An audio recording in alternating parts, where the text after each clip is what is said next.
बेलापुर गांव में एक महेश नाम का कुम्हार रहता था। वह मिट्टी के बर्तन बनाने का काम करता था। एक दिन बादशाह अकबर उस कुम्हार के घर के बाहर से जा रहे थे। उन्होंने उसकी कला को देखा और बोले, तुम इतने सुंदर बर्तन कैसे बना लेते हो? कुम्हार बोला, महाराज, ये सब तो ऊपर वाले का दिया हुनर है, जिससे मैं अपने परिवार का पेट भर सकूं। मुझको परमात्मा ने यह उपहार दिया है। यह बात सुनकर बादशाह अकबर बोले, मैं तुम्हारा राजा हूँ और मेरा काम तुम सबकी हर जरूरत पूरी करना है, जो कि मैं करता हूँ। तुम फिर भी ऊपर वाले का शुक्रिया अदा कर रहे हो। क्या तुम मुझको एक अच्छा राजा नहीं मानते हो? कुम्हार बोला, नहीं महाराज, आपका स्थान भी हमारे दिल में है, लेकिन ऊपर वाला ईश्वर हम सबसे बड़ा है और वह हम सबका ध्यान रखता है। कुम्हार की यह बात सुनकर बादशाह अकबर ने तुरंत बीरबल को बुलाया और बोले, बीरबल, क्या मैं ऊपर वाले ईश्वर से कम दयावान हूँ? अपनी प्रजा का उससे ज्यादा ध्यान नहीं रखता हूँ। वह तो ऊपर रहता है और मैं यही सबके साथ रहता हूँ, फिर भी सब लोग उसको महान बताते हैं। अपनी प्रजा को खाने के लिए राशन पानी में देता हूँ, रहने के लिए घर, यहाँ तक कि पहनने के लिए कपड़े भी नहीं देता हूँ। फिर भी मुझको लोग यही बोलते हैं कि तुम ऊपर वाले के फरिश्ते हो। बादशाह अकबर की यह बात सुनकर बीरबल बोला, महाराज, आप ऊपर वाले परमात्मा के नौकर हैं। जैसे मैं और सब दरबारी आपका आदेश मानते हैं, आपके नौकर हैं, इसी तरह आप ऊपर वाले के नौकर और हमारे फरिश्ते हो। फरिश्ते का काम ऊपर वाले परमात्मा का दिया आदेश पूरा करना होता है। जैसे आप हम सब की जरूरतों की पूर्ति करते हो, इसलिए ऊपर वाले ने तुमको इतना धनवान बनाया है, जिससे तुम हम सबका पेट भर सको। इसलिए लोग ऊपर वाले का गुणगान करते हैं कि उनको ऊपर वाले ने एक अच्छा और प्रजा का कल्याण करने वाला राजा प्रदान किया है। बीरबल की यह बात सुनकर बादशाह अकबर ने तुरंत उस कुम्हार को बुलाया और उसको इनाम दिया। तुमने आज मेरी आंखें खोल दी। मैं तो अपने आप को सबका पालनहार समझता था, लेकिन आज बीरबल की बातों से मेरी आंखें खुल गई कि हम सब उस परमात्मा के नौकर हैं। सबकी किस्मत की डोर उसके हाथ में है। एक दिन बादशाह अकबर ने बीरबल को याद किया। सभी दरबारी राज दरबार में बैठे हुए थे, लेकिन बीरबल वहां मौजूद नहीं थे। काफी देर इंतजार करने के बाद जब बीरबल नहीं आया तो अकबर ने एक दरबारी को बीरबल के घर पर भेजा और कहा, जाओ तुम बीरबल को बुलाकर लेकर आओ। उससे कहना हमने उसको याद किया है। जब दरबारी बीरबल के घर पर पहुंचा तो उसने देखा बीरबल एक बकरी के बालों की गिनती कर रहा था। दरबारी वहां जाकर बोला, तुमको महाराज ने याद किया है, तुम अति शीघ्र मेरे साथ अभी के अभी चलो। दरबारी की बात सुनकर बीरबल, तुम महाराज से जाकर कहना, आज मैं एक बहुत जरूरी काम में व्यस्त हूं, इसलिए मुझको आज दरबार में आने का समय नहीं मिल सकेगा। बीरबल की बात सुनकर वह दरबारी राज दरबार को वापस लौट आया और बादशाह अकबर से आकर बताया कि महाराज, जब मैं बीरबल के घर पर गया था तो बीरबल एक बकरी के बालों की गिनती कर रहा था। मैंने बीरबल से कहा कि तुमको बादशाह सलामत ने याद किया है, तुम अभी के अभी मेरे साथ दरबार चलो। तो उसने मुझसे कहा, अभी मैं एक जरूरी काम कर रहा हूं, आज मैं दरबार में नहीं आ सकता। दरबारी की यह बात सुनकर बादशाह अकबर बोले, आज बीरबल को ये क्या हो गया है? ऐसी उटपटांग हरकत क्यों कर रहा है? बीरबल ने दरबारी से कहा, चलो आज हम ही चलकर देखते हैं। आखिर बीरबल को डोट क्या हो गया है जो एक बकरी के बालों की गिनती कर रहा है। अकबर बीरबल के घर पहुंच गया तो देखा बीरबल बकरी को पकड़े हुए थे और उसके एक एक बाल की गिनती कर रहे थे। अकबर ने बीरबल से पूछा, ये सब तुम क्या कर रहे हो? तो इस पर बीरबल बोला, महाराज, मैं इस बकरी के बालों की गिनती इसलिए कर रहा हूं जिससे मुझको यह पता लग जाए कि आसमान में तारों की संख्या ज्यादा है या फिर इस बकरी के बालों की। बादशाह अकबर बोले, लेकिन तुमको तारों की गिनती और बकरी के बालों की गिनती करने से क्या लाभ है? तारे संख्या में कितने भी हो, रोशनी तो अकेला चांद ही करता है। जो तारे बड़े और चमकीले नजर आते हैं, केवल उन्हीं पर लोगों की नजर जाती है और वो उन्हीं को देखकर खुशी का अनुभव करते हैं। बाकी और छोटे छोटे तारों को देखने में अपना समय बर्बाद नहीं किया करते जैसे तुम कर रहे हो। आज तुमने बकरी के बालों की गिनती करके अपनी मूर्खता का पूरा प्रमाण दे दिया है। मैं तो तुमको सबसे ज्यादा बुद्धिमान और कुशल समझता था। अकबर की इस बात को सुनकर बीरबल बोला, महाराज, आपकी बात तो बिल्कुल ठीक है, लेकिन एक दिन जब मैं आपके लिए दरबार में आम लेकर आया था तब आपने मुझसे अनेक सवाल पूछे थे कि ये आम किस किस्म का है, इसमें मिठास है या नहीं, इसको डाली से तोड़कर लाए थे या पाल लगाकर पकाया था, जबकि वो आम बहुत ही सुंदर और रसीला था। आपको आम खाना चाहिए था या पेड़ गिनने थे? बीरबल की बात सुनकर अकबर हंसने लगा और बोला, बीरबल, तुम्हारी बातों का कोई तोड़ नहीं है। उसी दिन से यह कहावत शुरू हो गई कि आम खाओ पेड़ मत गिनो। तभी से ये कहावत प्रचलित हो संस्कार देती है, जीवन के सबसे आम सवालों के जवाब देती है और जीवन परिदृश्य में विभिन्न अनुभवों का आनंद लेने देती है।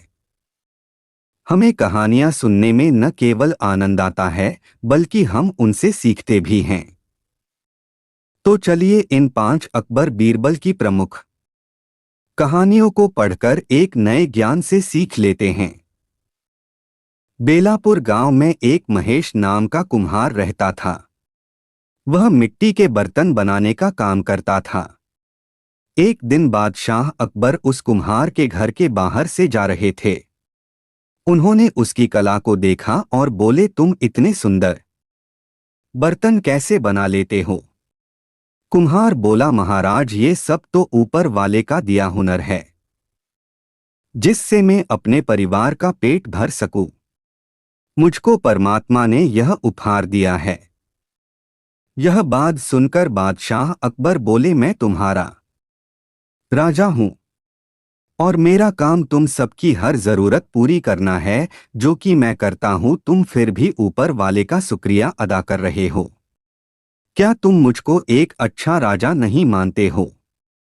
कुम्हार बोला, नहीं महाराज, आपका स्थान भी हमारे दिल में है, लेकिन ऊपर वाला ईश्वर हम सबसे बड़ा है और वह हम सबका ध्यान रखता है। कुम्हार की यह बात सुनकर बादशाह अकबर ने तुरंत बीरबल को बुलाया और बोले, बीरबल, क्या मैं ऊपर वाले ईश्वर से कम दयावान हूँ? अपनी प्रजा का उससे ज्यादा ध्यान नहीं रखता हूँ।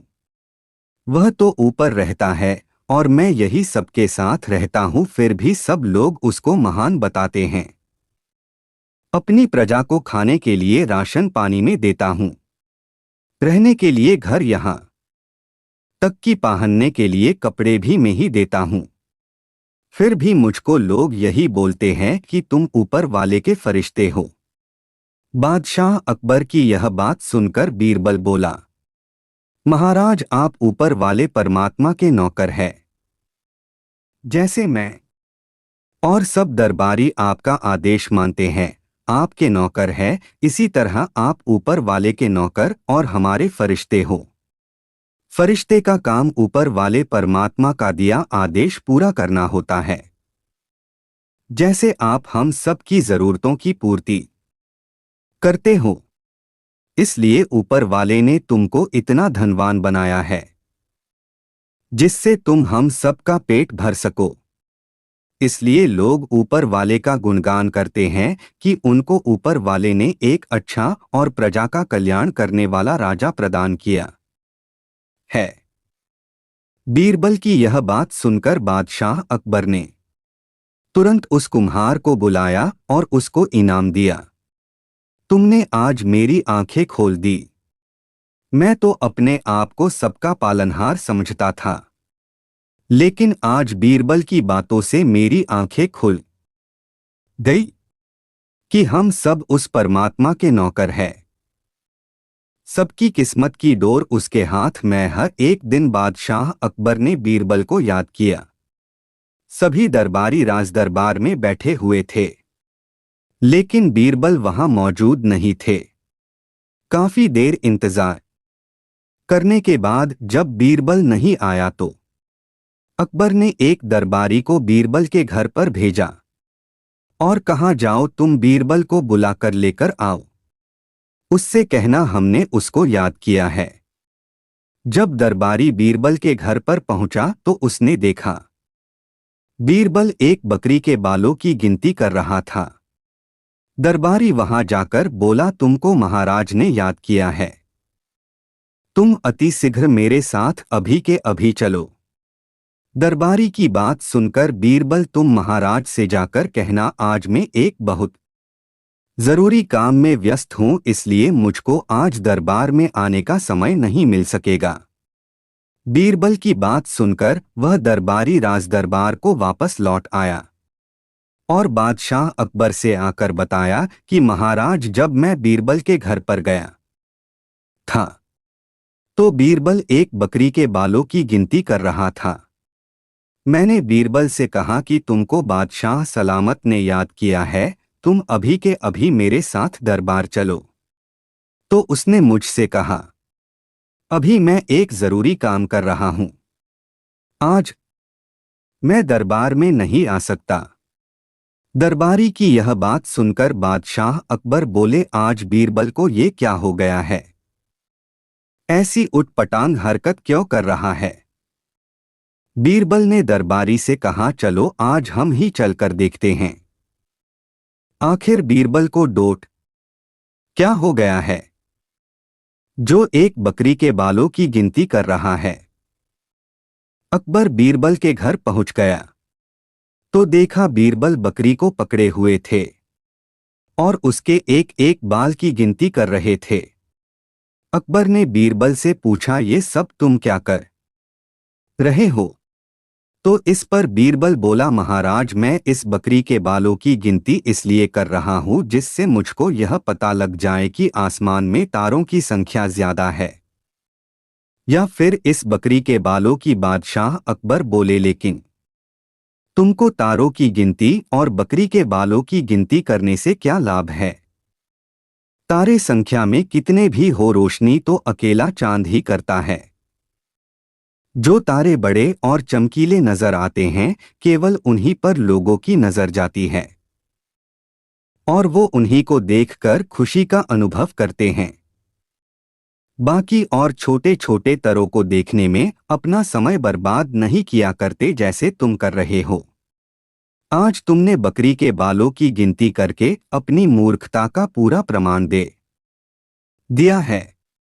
मैं तो तुमको सबसे ज्यादा बुद्धिमान और कुशल समझता था। अकबर की इस बात को सुनकर बीरबल बोला, महाराज, आपकी बात तो बिल्कुल ठीक है, लेकिन एक दिन जब मैं आपके लिए दरबार में आम लेकर आया था तब आपने मुझसे अनेक सवाल पूछे थे कि ये आम किस किस्म का है, इसमें मिठास है या नहीं, इसको डाली से तोड़कर लाए थे या पाल लगाकर पकाया था। जबकि वो आम बहुत ही सुंदर और रसीला था। अकबर और बीरबल की कहानी हमें संस्कार देती है, जीवन के सबसे आम सवालों के जवाब देती है और जीवन परिदृश्य में विभिन्न अनुभवों का आनंद लेने देती है। हमें कहानियां सुनने में न केवल आनंद आता है, बल्कि हम उनसे सीखते भी हैं। तो चलिए इन 5 अकबर बीरबल की प्रमुख कहानियों को पढ़कर एक नए ज्ञान से सीख लेते हैं। सर्दियों के दिन थे, अकबर का दरबार लगा हुआ था। तभी फारस के राजा का भेजा एक दूत दरबार में उपस्थित हुआ। राजा को नीचा दिखाने के लिए फारस के राजा ने मोम से बना शेर का एक पुतला बनवाया था और उसे पिंजरे में बंद करके दूत के हाथों अकबर को भिजवाया और उन्हें चुनौती दी कि इस शेर को पिंजरा खोले बिना बाहर निकालकर दिखाएं। बीरबल की अनुपस्थिति के कारण अकबर सोच पड़ गए कि अब इस समस्या को कैसे सुलझाया जाए। अकबर ने सोचा कि अगर दी हुई चुनौती पार नहीं की गई तो जग हसाई होगी। इतने में ही परम चतुर ज्ञान गुणवान बीरबल आ गए और उन्होंने मामला हाथ में ले लिया। बीरबल ने एक गरम सरिया मंगवाया और पिंजरे में कैद मोम के शेर को पिंजरे में ही पिघला डाला। देखते देखते मोम पिघलकर बाहर निकल गया। अकबर अपने सलाहकार बीरबल की इस चतुराई से काफी प्रसन्न हुए और फारस के राजा ने फिर कभी अकबर को चुनौती नहीं दी। कड़कड़ाती सर्दियों के मौसम में एक दिन यह ऐलान किया कि अगर कोई व्यक्ति पूरी रात भर पानी के अंदर छाती तक डूबकर खड़ा रह पाएगा तो उसे 1000 मोहरों का इनाम दिया जाएगा। इस चुनौती को पार करना काफी कठिन था। अकबर बादशाह दरबार लगाकर बैठे थे। तभी राघव और केशव नाम के 2 व्यक्ति अपने घर के पास स्थित आम के पेड़ का मामला लेकर आए। दोनों व्यक्तियों का कहना था कि वे ही आम के पेड़ के असल मालिक हैं और दूसरा व्यक्ति झूठ बोल रहा है। चूंकि आम का पेड़ फलों से लदा होता है, इसलिए दोनों में से कोई उस पर से अपना दावा नहीं हटाना चाहता। मामले की सच्चाई जानने के लिए अकबर राघव और केशव के आसपास रहने वाले लोगों के बयान सुनते हैं, पर कोई फायदा नहीं हो पाता है। सभी लोग कहते हैं कि दोनों ही पेड़ को पानी देते थे और दोनों ही पेड़ के आसपास कई बार देखे जाते थे। पेड़ की निगरानी करने वाले चौकीदार के बयान से भी साफ नहीं हुआ कि पेड़ का असली मालिक राघव है कि केशव है, क्योंकि राघव और केशव दोनों ही पेड़ की रखवाली करने के लिए चौकीदार को पैसे देते थे। अंत में अकबर थक हार कर अपने चतुर सलाहकार मंत्री बीरबल की सहायता लेते हैं। बीरबल तुरंत ही मामले की जड़ पकड़ लेते हैं, पर उन्हें सबूत के साथ मामला साबित करना होता है कि कौन सा पक्ष सही है और कौन सा झूठा। इसलिए वह एक नाटक रचते हैं। बीरबल आम के पेड़ की चौकीदारी करने वाले चौकीदार को एक रात अपने पास रोक लेते हैं। उसके बाद बीरबल उसी रात को अपने 2 भरोसेमंद व्यक्तियों को अलग अलग राघव और केशव के घर झूठे समाचार के साथ भेज देते हैं और समाचार देने के बाद छुपकर घर में होने वाली बातचीत सुनने का निर्देश देते हैं। केशव के घर पहुंचा व्यक्ति बताता है कि आम के पेड़ के पास कुछ अज्ञात व्यक्ति पके हुए आम चुराने की फिराक में हैं। आप जाकर देख लीजिए। यह खबर देते वक्त केशव घर पर नहीं होता है, पर केशव के घर आते ही उसकी पत्नी यह खबर केशव को सुनाती है। केशव बोलता है, हाँ हाँ, सुन लिया, अब खाना लगा। वैसे भी बादशाह के दरबार में अभी फैसला होना बाकी है, पता नहीं हमें मिलेगा कि नहीं। और खाली पेट चोरों से लड़ने की ताकत कहाँ से आएगी? वैसे भी चोरों के पास तो आजकल हथियार भी होते हैं। आदेश अनुसार झूठा समाचार पहुंचाने वाला व्यक्ति केशव की यह बात सुनकर बीरबल को बता देता है। राघव के घर पहुंचा व्यक्ति बताता है, आपके आम के पेड़ के पास कुछ अज्ञात व्यक्ति पके हुए आम चुराने की फिराक में हैं। आप जाकर देख लीजिएगा। यह खबर देते वक्त राघव भी अपने घर पर नहीं होता है, पर राघव के घर आते ही उसकी पत्नी यह खबर राघव को सुनाती है। राघव आव देखता है न ताव फौरन लाठी उठता है और पेड़ की ओर भागता है। उसकी पत्नी आवाज लगाती है, अरे खाना तो खा लो फिर जाना। राघव जवाब देता है कि खाना भागा नहीं जाएगा, पर हमारे आम के पेड़ से आम चोरी हो गए तो वह वापस नहीं आएंगे। इतना बोलकर राघव दौड़ता हुआ पेड़ के पास चला जाता है। आदेश अनुसार झूठा समाचार पहुंचाने वाला व्यक्ति बीरबल को सारी बात बता देते हैं।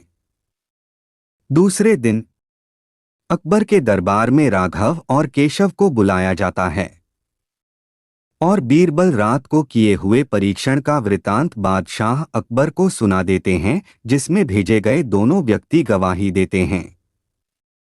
अकबर राघव को आम के पेड़ का मालिक घोषित करते हैं और केशव को पेड़ पर झूठा दावा करने के लिए कड़ा दंड देते हैं तथा मामले को बुद्धिपूर्वक चतुराई से सुलझाने के लिए बीरबल की प्रशंसा करते हैं।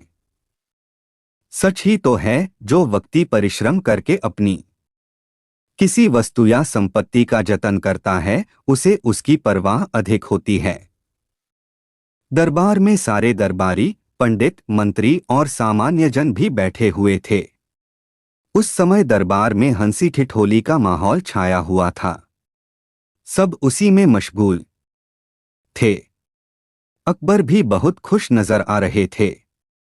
लेकिन एक बात थी जो अकबर को हमेशा ही खटकती रहती थी, वह यह कि राजदरबार के सभी दरबारी बीरबल के फैसले से बहुत जलते थे। बीरबल के आगे उनके फैसले की एक न चलती थी, इसलिए उन्हें बीरबल से बहुत ईर्ष्या थी, लेकिन वह बीरबल के सामने बोलने की हिम्मत जुटा नहीं पाते थे।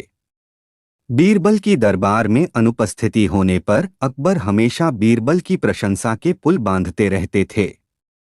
अकबर बीरबल की कहानी। जब बीरबल दरबार में अनुपस्थित रहता था तब दरबारी बीरबल के प्रति द्वेष का भाव रखकर अकबर बादशाह को भड़काने का काम करते रहते थे। लेकिन अकबर को बीरबल की चतुराई पर बहुत भरोसा था। दरबार में चल रही हंसी ठिठोली के बीच अकबर ने दरबारियों की परीक्षा लेने का मन ही मन विचार बनाया।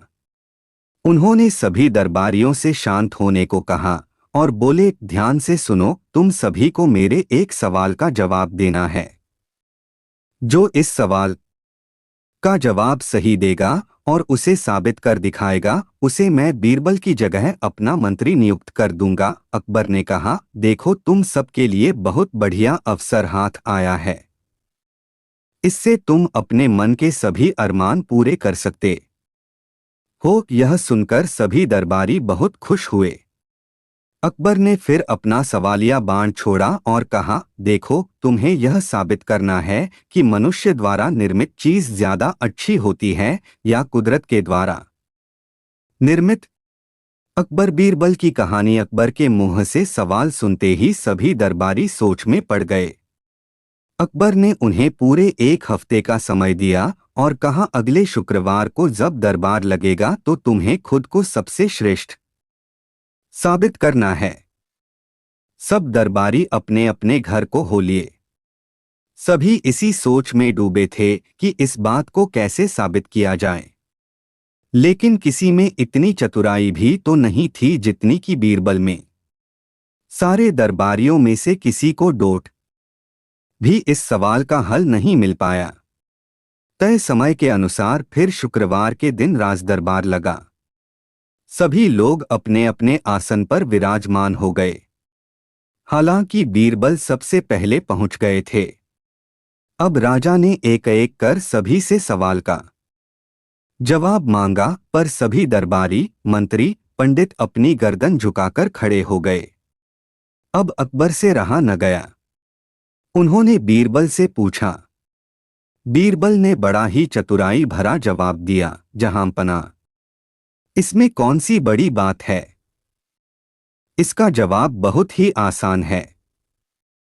अभी लीजिए, कहकर वह अपने कुर्सी से उठकर बाहर चले गए। अकबर बीरबल की कहानी यह देख दरबारियों में खुसर फुसर शुरू हो गई। एक कहने लगा, अरे यह क्या।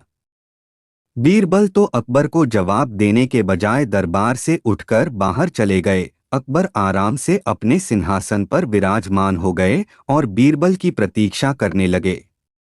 तभी एक कारागीर हाथों में पत्थरों से निर्मित एक फूलों का बड़ा सा गुलदस्ता लेकर आया और राजा को गुलदस्ता देकर जाने लगा। राजा ने गुलदस्ता हाथ में लिया और उसकी सुंदरता देखकर गुलदस्ते की बहुत तारीफ की और अपने खजाने के मंत्री को आदेश दिया कि इस कारीगर को 1,000 स्वर्ण मुद्राएं इनाम के तौर पर दी जाएं। इनाम लेकर कारीगर खुशी खुशी बाहर चला गया। तभी अकबर के बगीचे का माली आया और एक बड़ा सा गुलदस्ता को राजा को भेंट किया। इतना सुंदर गुलदस्ता देखकर राजा उसकी भी तारीफ किए बिना न रह सका। अकबर ने फिर अपने मंत्री को आदेश दिया और कहा, माली को 100 चांदी की मुद्राएं इनाम के तौर पर दी जाएं। बस फिर क्या था, राजा का इतना आदेश हुआ कि बीरबल चतुराई भरा मुंह बनाकर दरबार में दाखिल हुए। पहले तो अकबर बीरबल पर बहुत नाराज हुए और कहने लगे, शायद सभी दरबारी ठीक ही कहते हैं। मैंने ही तुम्हें जरूरत से ज्यादा तवज्जो दी है, इसीलिए तुम यूं बीच में ही राज दरबार छोड़कर चले गए और मेरे सवाल का जवाब भी नहीं दिया। अकबर बीरबल की कहानी। अकबर का इतना कहना ही हुआ कि बीरबल ने अकबर को डोट प्रणाम करते हुए कहा, जहां पनाह, आप कुछ भूल रहे हैं। अभी अभी जो 2 कारीगर यहां उपस्थिति देकर गए हैं, उन्हें आपके पास भेजने के लिए ही मैं बाहर गया था। आपने यह कैसा न्याय किया, 2 कारीगरों के साथ एक को 1000 स्वर्ण मुद्राएं और दूसरे को सिर्फ 100 चांदी की मुद्राएं। अकबर ने जवाब दिया, असली फूलों का गुलदस्ता तो 2 दिनों में ही मुरझा जाएगा और यह पत्थर से निर्मित गुलदस्ता कभी भी खराब नहीं होगा। इसीलिए अकबर का इतना कहना ही था कि बीरबल ने अपना चतुराई भरा बाण छोड़ा और बोले, तो फिर आप भी मान गए ना कि मनुष्य द्वारा निर्मित वस्तु कुदरत के द्वारा निर्मित वस्तु से ज्यादा अच्छी है। अब जहांपना की बोलती ही बंद हो गई। वे बीरबल की चतुराई देखकर मन ही मन मुस्काए और फिर से अपने सिंहासन पर बैठ गए। सिंहासन पर बैठकर अकबर ने फिर एक बार बीरबल की खुले दिल से तारीफ की और सब दरबारी अपना मुंह लटकाकर अपने अपने कुर्सी पर बैठ गए। एक बार फिर बीरबल अपनी चतुराई दिखाने में कामयाब हो गए। हर मुश्किल समस्या का समाधान बीरबल पास होता था और ये बात बादशाह अकबर के साथ ही उनके दरबार के मंत्री से लेकर महामंत्रियों को भी अच्छे से मालूम थी। एक बार अकबर ने ऐसी ही मुश्किल समस्या का हल निकालने की जिम्मेदारी बीरबल को सौंप दी। अकबर बीरबल के किस्से। बीरबल ने चोर को पकड़ा हुआ यूं कि अकबर के राज्य का ही एक व्यापारी किसी काम से कुछ दिनों के लिए प्रदेश से बाहर गया हुआ था। जब अपना काम खत्म करके वह घर पहुंचा तो उसे अपनी पूरी तिजोरी खाली मिली। तिजोरी से पैसे जेवर सभी कीमती चीजें गायब थी। एक झटके में उसकी सारी मेहनत की कमाई चोरी हो चुकी है। व्यापारी के घर पर 5 नौकर काम करते थे और सभी उसके घर पर ही रहते थे। व्यापारी ने तुरंत सारे नौकरों को आवाज लगाई। व्यापारी की आवाज सुनकर सारे नौकर उसके सामने खड़े हो गए। व्यापारी ने उनसे पूछा, तुम लोगों के होते हुए घर में इतनी बड़ी चोरी कैसे हो गई? जब चोर आकर मेरी तिजोरी साफ कर रहा था तब तुम सब कहाँ थे? उनमें से एक नौकर ने जवाब दिया, मालिक हमें पता ही नहीं चला ये चोरी कब हुई। हम सभी सो रहे थे। इतने में व्यापारी गुस्से से आग बबूला हो गया और कहने लगा, मुझे लगता है कि ये चोरी तुम 5 में से किसी एक ने ही की है। चलो अब तुम्हारा हिसाब बादशाह अकबर करेंगे। इसके बाद व्यापारी अपने सभी 5 नौकरों को लेकर अकबर के महल में पहुंच गया। उस समय अकबर दरबार में जनता की समस्याएं सुन रहे थे। तभी वहां व्यापारी भी अपनी समस्या लेकर पहुंच गया। व्यापारी ने कहा, हुजूर न्याय कीजिए। मैं आपके राज्य में रहने वाला एक व्यापारी हूं। मैं जरूरी काम से कुछ दिनों के लिए प्रदेश से बाहर गया था, लेकिन जब मैं वापस आया तो मेरी सारी तिजोरी खाली पड़ी थी। मेरी सारी मेहनत की कमाई लुट गई। मेरी मदद करें। हुजूर, अकबर ने बीरबल को सौंपी। चोर को पकड़ने की जिम्मेदारी। अकबर ने व्यापारी से पूछा, तुम्हारा कितना और क्या क्या सामान चोरी हुआ?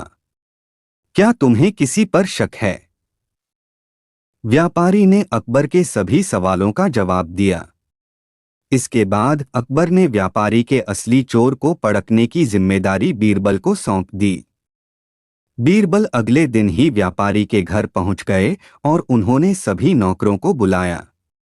बीरबल ने नौकरों से पूछा कि जिस रात चोरी हुई उस वक्त सभी कहाँ थे? सभी ने कहा वो सो रहे थे। बीरबल ने भी उनकी बात मान ली। बीरबल ने दी जादुई लकड़ी। बीरबल ने कहा, ठीक है, आपको परेशान होने की जरूरत नहीं है। मेरे पास ये 5 जादुई लकड़ियां हैं। मैं आप सभी को एक एक लकड़ी दूंगा और जो भी असली चोर होगा उसकी लकड़ी आज रात 2 इंच लंबी हो जाएगी। इस तरह से चोर पकड़ा जाएगा। इतना कहकर बीरबल ने सबको एक एक लकड़ी दी और वहां से चले गए। अगले दिन सुबह बीरबल व्यापारी के घर पहुंच गए और सभी नौकरों को अपनी अपनी लकड़ी लाने को कहा। इस तरह से पकड़ा गया असली चोर। बीरबल ने जब सभी की लकड़ी देखी तो एक नौकर की लकड़ी 2 इंच छोटी थी। इसके बाद बीरबल ने तुरंत सिपाहियों को उस नौकर को पकड़ने का आदेश दिया, लेकिन व्यापारी इस घटना को समझ नहीं पाया। उसने आश्चर्य होकर बीरबल से पूछा, आपको कैसे पता चला कि चोर यही है? बीरबल ने व्यापारी से कहा, मैंने जो लकड़ियां दी थी वह कोई जादुई लकड़ी नहीं थी, लेकिन चोर को लगा कि लकड़ी अगर 2 इंच लंबी हो गई तो वह पकड़ा जाएगा। इसलिए उसने खुद ही लकड़ी 2 इंच काटकर छोटी कर दी और इस तरह से वह पकड़ा गया। अकबर तो पहले से ही बीरबल की चतुराई के कायल थे, लेकिन इस घटना के बाद व्यापारी ने बीरबल की चतुराई से बहुत प्रभावित हुआ और उसका धन्यवाद किया। एक बार की बात है, राजा अकबर अपने कार्य में व्यस्त होने के कारण उनके हाथों से हीरे की अंगूठी कब खो गया उन्हें पता भी नहीं चला। अंगूठी को काफी तलाशा गया लेकिन हाथ नहीं आया। फिर अकबर ने इस बात को बीरबल से जिक्र किया तो बीरबल ने पूछा, हुजूर, क्या आपको अंगूठी के बारे में कुछ याद है कि आपने आखिरी समय में अपनी अंगड़ी को कहाँ देखा था? कुछ देर सोचने के बाद अकबर ने जवाब दिया कि है, हाँ याद आया, मैंने आखिरी बार अपनी अंगूठी को नहाते समय उतारा था और पास में राखी एक संदूक में मैंने अंगूठी को रख दिया था और जब नहाकर वापस आया तो वहां से वह अंगूठी गायब था। हुजूर, तब तो हमें संदूक के साथ साथ इस पूरे कमरे की एक बार अच्छे से तलाशी लेनी चाहिए। बीरबल बोला, हुजूर, अंगूठी यही कहीं होगा। अकबर बोला, जहां तक मुझे लगता है कि अंगूठी यहाँ नहीं है, क्योंकि मैंने संदूक सहित पूरे कमरे की एक एक कोने की तलाशी अपने सेवकों से कराया, लेकिन मुझे अंगड़ी नहीं मिला। फिर बीरबल बोला, हुजूर, तब तो अंगूठी कहीं गुम नहीं हुआ है बल्कि चोरी किया गया है। आपके किसी सेवकों में से किसी एक सेवक ने अंगूठी की चोरी की है। इस कमरे की सफाई करने वाले सेवकों को एक बार बुलाए। अकबर ने कमरे की साफ सफाई करने वाले सेवकों को बुलवाया। कुल 8 लोग थे। फिर बीरबल ने अपने सेवकों से बारी बारी करके उस अंगूठी के बारे में पूछा। सबने न में हामी भरा। तब बीरबल ने बोला, लगता है अंगूठी कहीं चोरी हो गई है। बादशाह ने अंगूठी संदूक में रखा था और अंगूठी कहीं मिला नहीं, तो अब संदूक ही बताएगा कि अंगूठी कहाँ है और चोर कौन है। ये कहकर बीरबल संदूक के पास गया और संदूक में कान लगाकर कुछ सुनने का प्रयास किया। फिर सेवकों को संबोधित कर बोले, संदूक ने मुझे सब कुछ बता दिया है। अब चोर तो बच नहीं सकता। जो चोर है उसके दाढ़ी में तिनका है। ये सुनते देर नहीं कि 8 सेवकों में से एक सेवक ने अपनी नजरें चुराते हुए खुद की दाढ़ी पर हाथ फिराया और फिर बीरबल ने उसे ऐसा करते हुए देख लिया। उस सेवक को फौरन गिरफ्तार करवा दिया। सेवक से पूछ जांच करने के बाद सेवक ने अपनी गलती को स्वीकार कर लिया और बीरबल की चालक दिमाग ने अकबर की अंगूठी वापस दिला दिया। एक बार बादशाह अकबर के दरबार में कार्यवाही चल रही तह उसी वक्त एक दरबारी हाथ में शीशे का बर्तन लिए हुए आते हुए दिखाई दिया तो अकबर बादशाह ने उनसे पूछा, क्या है इस शीशे के बर्बत में? तो दरबारी बोला, हुजूर इसमें रेत और चीनी का मिश्रण है। तो बादशाह पूछे, वो किस लिए? माफ कीजिए हुजूर, बस मैं यहाँ बीरबल की काबिलियत देखने आया हूँ। मैं चाहता हूँ बीरबल इस बर्तन में मिश्रण किए हुए रेत और चीनी के दाने को अलग अलग कर दिखाए। फिर बादशाह अकबर बीरबल की तरफ देखते हुए बीरबल से कहते हैं, देख लो बीरबल, तुम्हारे पास हर रोज एक नई समस्या आ जाता है। इसे भी देखो, बिना पानी में घोले इस मिश्रण किए हुए रेत और चीनी को अलग अलग करार दिखा। फिर बीरबल बोला, कोई बात नहीं जहांपना, ये तो मेरे दाएं हाथ का खेल है। ऐसा कहते बीरबल ने बर्तन उड़ाया और सभा से चल दिया। बीरबल पास के एक बगीचे में पहुंचता है और मर्तबान से भरा सारा मिश्रण जामुन के एक बड़े और घने पेड़ के नीचे चारों तरफ बिखेर दिया। ऐसा देखते हुए उस दरबारी ने पूछा, ये क्या कर रहे हैं आप? बीरबल बोला, ये तुम्हें कल पता चलेगा। अगले दिन फिर सारे लोग उस जामुन के पेड़ के पास जा पहुंचे और देखते हैं वहां सिर्फ रेत ही पड़ा हुआ था। चीनी के सारे दाने चींटी उठाकर अपने बिलों में ले जा चुकी थी। कुछ चींटियां तो अभी भी कुछ चीनी के दाने ले जाते हुए दिखाई दे रही थी। लेकिन दरबारी देखते हुए फिर पूछा, सारे चीनी के दाने कहाँ चले गए? फिर बीरबल बोला, देख लो रेत से अलग हो गए। वहां खड़े सारे लोग जोर जोर से हंसने लगे। बादशाह ने दरबारी से कहा, अब तुम्हें रेत चाहिए या चीनी? अगर चीनी चाहिए तो देखो ये रहे कुछ बिल है, गुस्सो और निकल लो। ऐसा कहना और लोगों का जोरों जोरों से हंसना। फिर बीरबल के अक्ल के दांत दिए गए। वाह बीरबल वाह। अकबर बादशाह के दरबार में एक दिन एक मजेदार मुद्दे पर बातचीत हो रही थी कि तभी बादशाह ने अपने दरबारियों से पूछा कि मेरे पास एक सवाल है और उस सवाल के जवाब मिलने पर मैं सामने वाले को एक अच्छा इनाम दूंगा। फिर बादशाह अकबर ने दरबारियों से पूछा कि ऊंट की गर्दन कैसी होती है?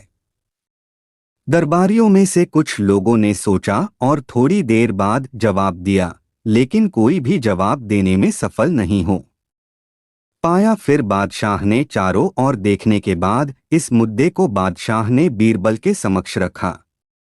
उन्होंने कहा, बीरबल तुम्हें अब बताना होगा कि ऊंट की गर्दन लंबी क्यों होती है, मतलब ऊंट की गर्दन कैसी होती है। यदि तुम्हारा जवाब इस मुद्दे पर सही होगा तो मैं तुम्हें एक बड़ा इनाम दूं। बीरबल इस मुद्दे पर सोचने लगा। बीरबल थोड़ी देर सोचने के बाद फिर इस मुद्दे पर जवाब दिया, हुजूर ऊंट की गर्दन बड़ी मोटी और लंबी होती है। बादशाह सुनते ही चकित रह गए। फिर सुनने के बाद उन्होंने कहा, बीरबल तुम्हारा जवाब मुझे सही नहीं लगता है। तुम तो हमेशा सबको समझाने के लिए अच्छी बातें करते हो, फिर आज ऐसा कैसे कर सकते हो कि तुमने गलत जवाब दिया? बीरबल के चेहरे पर मुस्कान आ गया। हंसते हुए जवाब दिया, हुजूर आपने कहा था कि आप बड़ा इनाम देंगे, लेकिन आपने मुझसे ये नहीं कहा था कि आप सही जवाब की उम्मीद मुझसे रखते थे। मेरे पास इस मुद्दे के बारे में कोई ज्ञान नहीं था, इसीलिए मैंने इस मुद्दे पर थोड़ा भी सोचा नहीं और जो थोड़ी बहुत मुझे जानकारी थी मैंने आपको बता दिया। मुझे लगा आपका इच्छा यही था। बादशाह को कुछ समझ नहीं आया। फिर थोड़ी देर सोचने के बाद बादशाह को बीरबल की बात पसंद आई और इस बात पर प्रसन्न हुए। बीरबल तुमने बिल्कुल सही कहा है, मेरी यही इच्छा थी। तुम सही जवाब न देकर यह बताओ कि तुम निर्णय की क्षमता रखते हो या नहीं। तुमने अपने बुद्धिमान जवाब के माध्यम से मेरी परीक्षा पास कर ली। इस बात से सबको यह समझ आया कि बुद्धिमान व्यक्ति न केवल सीखने के लिए होता है बल्कि उस बात को समझता भी है। बुद्धिमानता एक बहुत ही महत्वपूर्ण गुण है जो हमें सोचने, समझने और निर्णय की क्षमता प्रदान करता है। अकबर बीरबल के रिश्ते में बहुत सारी ऐसी घटना उनकी समझदारी और बुद्धिमानता को दर्शाती है। इस कथा से हमें ये सीखने को मिलता है कि हमेशा सच्चाई को डोट स्वीकार करना चाहिए और अपने सोच और समझदारी के आधार पर जवाब देना बहुत ही महत्वपूर्ण है। हमें किसी चीज के अन्यायपूर्ण तरीके से नहीं देखना चाहिए बल्कि हमें उसे समझने का प्रयास करना चाहिए।